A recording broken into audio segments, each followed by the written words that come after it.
Nós não estamos aqui com a incumbência de evoluir o semelhante, de sofrer pelo nosso vizinho. Nós estamos aqui com a incumbência de nos autoconhecer.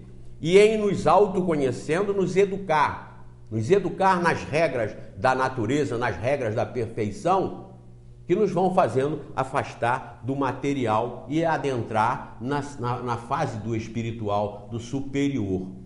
Então, é óbvio que isso não é uma apologia do egoísmo. Isso é uma apologia da racionalidade na transformação pessoal, primeiramente, e global, futuramente. As florestas são verdes porque as árvores são verdes.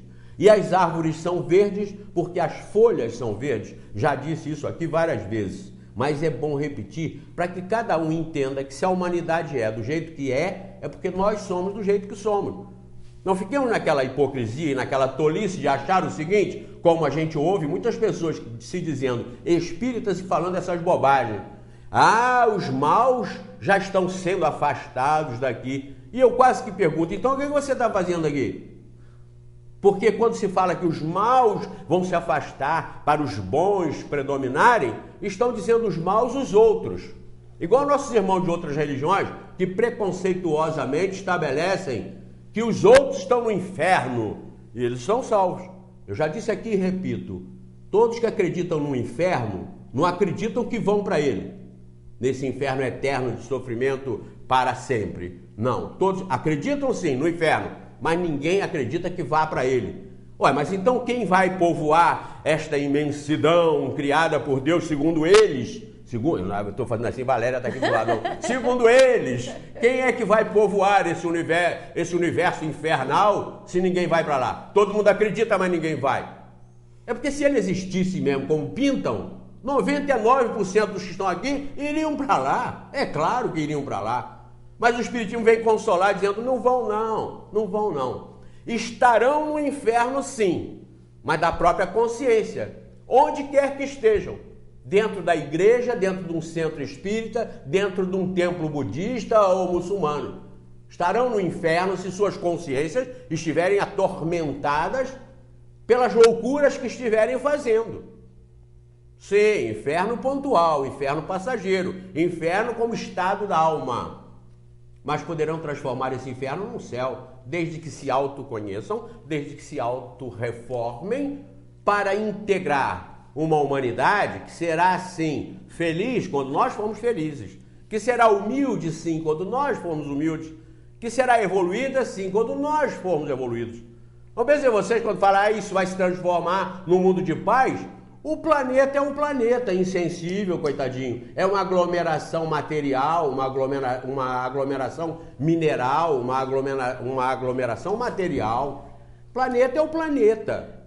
A evolução a que se refere aqui é da humanidade, como espíritos imortais, como nós, como eu, você e toda a humanidade, e cada um de nós. São 6 bilhões e 800 milhões de almas encarnadas. São essas almas que têm que mudar a coloração da humanidade, que hoje é injusta, que hoje é cruel, que hoje é agressiva, que hoje é violenta, que hoje é egoísta, por isso é corrupta.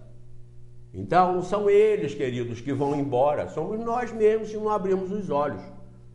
Porém, nós podemos abrir os olhos e ficar na mesma, ficando neutro, se acomodando, como eu lembro aqui. Por que vocês, conhecendo o que nós falamos aqui, que está na doutrina espírita, continuam se dizendo espírita e acreditando em história de Branca de Neve e Papai Noel? Não pode. O espírita que conhece o espiritismo e que tem os alertas que esse programa faz, tem que tomar atitude, senão passa a ser de má fé. Ou então passa a ser espiritólico e outras coisas mais que vão acabar complicando a vida de cada um e fazendo um reflexo errado, um reflexo inidôneo, um reflexo que prejudica o conhecimento do espiritismo, chamando tudo que está por aí de espírita, ainda que sejam as barbaridades que nós vamos mostrar aqui, que nós temos matéria que nos foram encaminhadas de telespectadores, de colaboradores nossos assessores, a respeito dessa mistura e confusão que se faz de espiritismo com tudo aquilo que mexa com o espírito, ou que admita a existência do espírito, ou que admita a reencarnação. Não é espírita. Espiritismo não tem qualquer tipo de ritual, não tem vela, não tem andores, não faz procissão, não faz casamentos, batizados. Espiritismo não tem roupas especiais, não faz bateção de tambores. Espiritismo não faz despacho encruzilhada, nada disso. Mas vocês sabem que lá fora tudo isso é chamado de espírita. E os espíritas não reagem covardemente, porque acham, mas nossos irmãozinhos, nós temos que respeitar nossos irmãozinhos. Isso não é respeitar, não é desrespeitar irmãozinhos, falar que eles não são espíritas. Isso é uma questão de colocar uma coisa sendo uma coisa, outra coisa sendo outra coisa, porque alguma coisa tem que ser diferente da outra. Aliás, todas são diferentes umas das outras. E o que nós, como espíritas verdadeiros, não podemos permitir é que tudo isso fique nesta bagunça, para que os espertalhões que comandam isso, com o nome de espíritas, no caso Federação Espírita Brasileira, e esse movimento espúrio aí chamado de espírita, continue ganhando muito dinheiro e tentando fazer o seu impériozinho. Impériozinho, sim, eu digo porque no Brasil não são 2 milhões de pessoas que estão se dizendo espíritas, porque não existe nem 1 milhão. Verdadeiro espírita não existe nem 1 milhão. E eu vou falar no próximo bloco, claro, a respeito dessa confusão que muitos têm perguntado. Mas, Zé Manuel, que centro que nós vamos frequentar? Onde nós vamos estudar espiritismo? E no próximo bloco eu vou dizer, eu vou dar uma senha.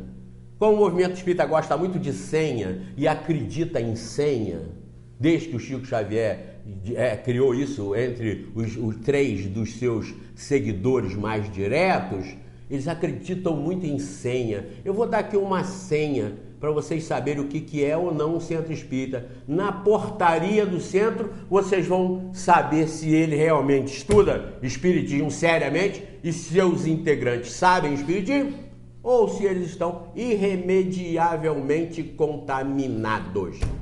Valéria Cristine. Então, como você já falou, a gente vai para um breve intervalo. Fiquem ligados, não saiam daí que a gente volta já já. Venha para a DVD e Companhia. Oferecemos para você internet com lugar seguro e reservado, artigos para informática, mouses, teclados, fones de ouvido, CDs, DVDs, controles para TV, PlayStation 2. Transforme suas filmagens em DVD e ainda jogos para PlayStation 3 com o melhor preço da cidade. Nossa locadora possui os últimos lançamentos, sempre com novas promoções e o melhor atendimento. DVD e Companhia, sua locadora no centro da cidade. Avenida Alberto Brauli, 154, Loja 1, 2523-2841. Locasom, uma empresa genuinamente friburguense há 25 anos no mercado. A Locasom sonoriza com padrão profissional, shows, formaturas, casamentos, aniversários, palestras ou qualquer outro evento. Uma equipe bem treinada e capacitada garante o sucesso do seu evento. Fazemos projetos para igrejas, templos, clubes e comércio. Telefone 2522-8586 ou acesse o nosso site. Locasom, sonorização e projetos. Qualidade não custa mais, vale mais.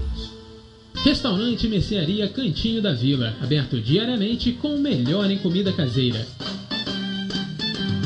Grande variedade em pratos quentes e saladas. Fazemos quentinhas. Próximo ao centro da cidade, em frente ao SESI da Vila Amélia, temos um ambiente aconchegante e fácil estacionamento. Além do restaurante, temos uma mercearia, onde você encontra grande variedade de produtos de limpeza e higiene pessoal, gêneros alimentícios, laticínios, biscoitos e ainda uma lanchonete com lanches sempre fresquinhos. Restaurante Mercearia Cantinho da Vila, Rua Teresópolis 217, Vila Amélia. Autoescola Dinâmica, agilidade e competência. Venha tirar sua habilitação na mais moderna autoescola da região. Instrutores credenciados pelo Detran. Veículos novos, com ar e direção. Turmas especiais para quem tem dificuldade de aprendizado. Aulas aos sábados e domingos. A única capacitada para atender a deficientes auditivos. Seja nosso cliente e nosso amigo. Autoescola Dinâmica, Avenida Ariosto Bento de Melo, 15, Loja 3. Centro, 2522-4648.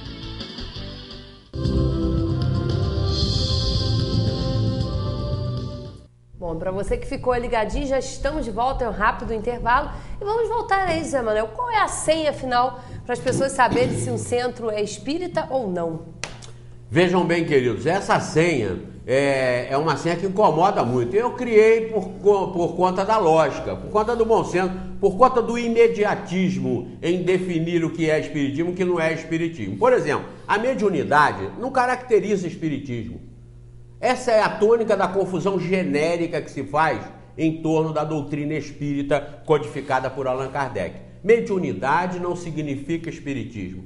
Quem pratica a mediunidade não está praticando o espiritismo, está praticando a possibilidade biológica e natural que tem de sensitivo mais aguçado do que os normais, capaz esse sensitivo, esse sensor apurado para outra dimensão, capaz de receber informações inteligentes oriundas de espíritos, de inteligências que não mais estão nos corpos físicos. Então, a mediunidade está caracterizada por um fenômeno biológico, consequentemente hereditário.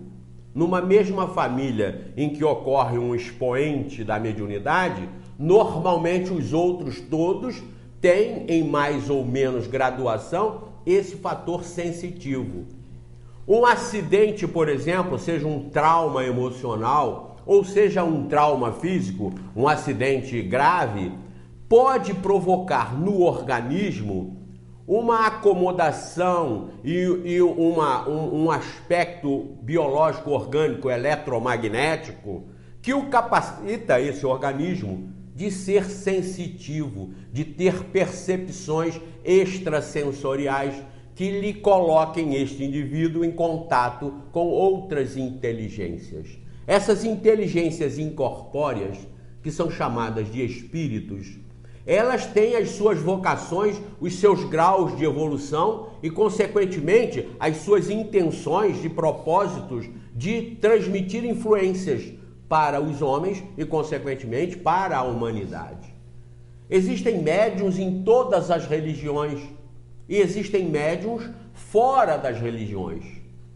Existem médiuns, por exemplo, na África, que é um continente mais sofrido, um continente mais sacrificado, um continente que há 200 mil anos na Namíbia e naquela região do sudoeste africano, do continente africano, dali surgiu a espécie humana, dali surgiu há 200 mil anos aquilo que hoje caracteriza a nossa espécie, por estudos genéticos feitos e constatados.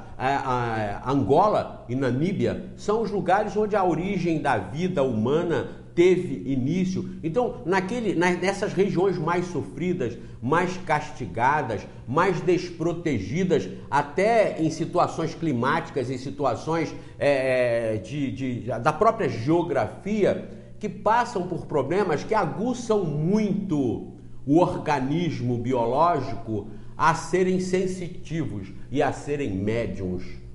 Eu tenho amigos pesquisadores que já estiveram em vários países da África, como na Índia também na Índia, e em outras partes do Oriente,